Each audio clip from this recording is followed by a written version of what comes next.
England में कोई culture है नहीं, मैं ऑफेंड नहीं करना चाहती हूँ, लेकिन एक्चुअली भारतीय कल्चर जो इतना ऐतिहासिक है, पौराणिक है, उसे कल्चर बोलते हैं। कल्चर आजकल है नहीं, इंडिया में भी बहुत तेज़ रफ्तार से गुम हो रहा है कल्चर। हम अभी भी है ऑब्वियसली यहाँ पर, लेकिन एक्चुअली इंग्लैंड में देखा जाए तो अब आजकल बस आधुनिकता में सब पड़े हैं, और उसमें देखा जाए तो माता पिता को रखना, फैमिली यूनिट होना, ये सब बाकी नहीं रहा। अब तो बहुत कम लोग इसमें मानते हैं, तो इसलिए हम वापस आते रहते हैं कि कल्चर थोड़ा महसूस हो भारत में। एक्चुअली आकर ऐसे लगता है कि एक्चुअली अभी भी है कल्चर। उसका कोई। आप इंग्लैंड में रहती हैं, ऐसा इस माटी में क्या है, ब्रज की माटी में, जो आपको बार बार खींच लाता है यहाँ पर? पता नहीं, आप बताइए क्या मैजिक है ठाकुर जी की, क्या मतलब अमेजिंग उनकी कृपा है, कुछ न कुछ तो है ही। लेकिन यहाँ पर जैसे हम अलाइव हैं, जान है, बाहर जाकर ये ब्रिज को छोड़कर ही तुरंत जो क्या कहते हैं, इतना हैवीनेस फील होता है। कलयुग का प्रभाव बोल सकते हैं, आधुनिकता का प्रभाव, जो नास्तिकता का प्रभाव है, वो इतना। लॉलीपॉप लेटर उसका प्रभाव बहुत हैवी है। तो इसलिए ब्रज की माटी में ये जो आस्तिकता है, जो हम तपस्या कह सकते हैं, उसी के लिए आते हैं कि हमें ठाकुर जी के दर्शन हो और यही संस्कार और सनातन धर्म का महसूस हो, क्योंकि बाहर तो है नहीं।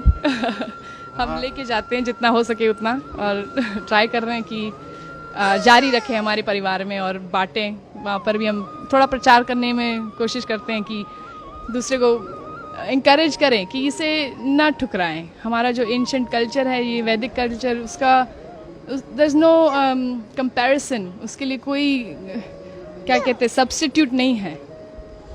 हम ये वेस्टर्न कल्चर को अगर फॉलो करते रहेंगे तो बस खाली हो जाएंगे, अंदर से खाली रहेगा। इंग्लैंड में ड्रेस अलग पहनते होंगे, लेकिन यहाँ आप पूरी तरीके साड़ी पहनकर, तो कैसा लग रहा है यहाँ पर? बहुत अच्छा लगता है साड़ी पहनकर, ऐसे लगता है कि मतलब अभी कुछ त्योहार है, नहीं तो फिर बस काला ग्रे पहनते हैं वहाँ पर, क्योंकि ठंडी इतनी रहती है तो कोट पहनते पूरा दिन लगभग, तो यहाँ पर मन लगता है।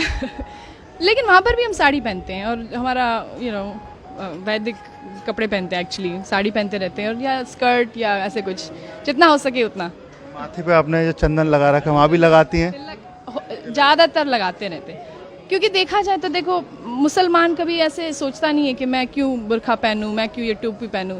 सिर्फ हिंदू लोग मतलब डरते हैं, या मेरे को कई हिंदू खुद बोलते कि आप क्यों लगाती हो, बड़ा शो क्यों करती हो, क्या ज़रूरत है आपको शो करना, अपना आस्था को दिखाने की क्या ज़रूरत है। लेकिन मैं कहती हूँ कि एक्चुअली गर्व से हम दिखाते हैं। अगर कोई पुलिस ऑफिसर हो या कोई आर्मी वाला हो तो गर्व से अपने सारे मेडल्स दिखाता है, क्यों, कि मैं आर्मी वाला हूँ। तो हम भगवान के हैं, ये उनका चिन्ह है, उनका मतलब हमने जो समर्पण किया है उनको, ये एक थोड़ा बस हम क्यों ना दिखाएं, गर्व से दिखाएंगे कि हम ठाकुर जी के हैं।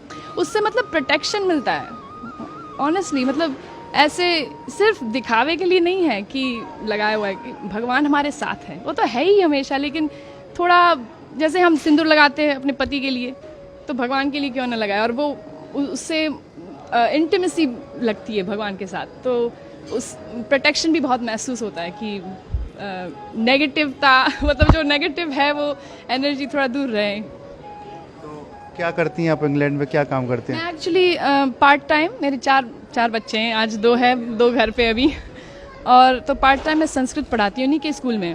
वहाँ पर एक कृष्णा अवंती करके लोकल स्कूल है इंग्लैंड में, और एक्चुअली सरकारी स्कूल है, सरकार पैसे देती है, लेकिन हिंदू फेथ स्कूल है, तो मोस्टली हिंदूज जाते हैं वहाँ पर। और संस्कृत, योगा, सब वेजिटेरियन खाना, 11 एकादशी का खाना होता है वहाँ पर, तो बच्चे लोग वहीं पढ़ते हैं, और मैं वहाँ पर संस्कृत पढ़ाती हूँ उनके प्राइमरी स्कूल में पार्ट टाइम।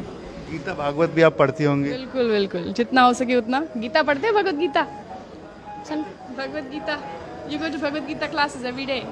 या वहाँ पर जो इन लोग का ग्रुप किया हुआ है बच्चों का, और वो रोज़ भगवत गीता क्लासेस में जाता है। थोड़ा हिंदी कम समझता है तो मना कर रहा है। तो कोई आपको भजन या कोई याद है, कुछ गा सके? भजन तो आई मीन आज रामनवमी है तो रघुपति राघव। ए Revu, you want to sing with me Rohan? Ramnavami है, श्री राम जी को याद करें। सॉरी हाँ, you want to sing with me? Raghupati Raghav Raja Ram, पतित पावन सीताराम। बोलो रघुपति राघव राजा राम, पतित पावन सीताराम। जय हो। जय हो, हरे कृष्णा। देखिए बात करें इंग्लैंड की, वहाँ बड़ी बड़ी बिल्डिंग है, यहाँ पर सिर्फ धार्मिकता है, तो कुछ अलग लगता है? तो बड़ी बड़ी इमारतें हैं विदेश में, लेकिन उसका क्या फ़ायदा अगर दिल छोटा हो, मन में शांति ना हो, अंदर सुख ना हो, हृदय में मतलब प्रेम ना हो। तो ये एक्चुअली ये सारी जो चीज़ें हैं, प्रेम और निर्मलता, और ये एक्चुअली सिर्फ भगवान में वो जो हम तपस्या करते हैं, दया दान, ये सब क्वालिटीज़ कल्टिवेट करते हैं, वो इसी तरह आ सकता है। ये कल्चर से, वैदिक कल्चर से ही आ सकता है एक्चुअली। देखा जाए, किसी की सेवा करें, थोड़ा ह्यूमिलिटी प्रैक्टिस करें, नहीं तो फिर ये बड़ी बड़ी इमारतें फिर इससे क्या कुछ काम के नहीं है। वन सेंस काम के है, लेकिन फिर उसका इस्तेमाल दुरुपयोग होगा।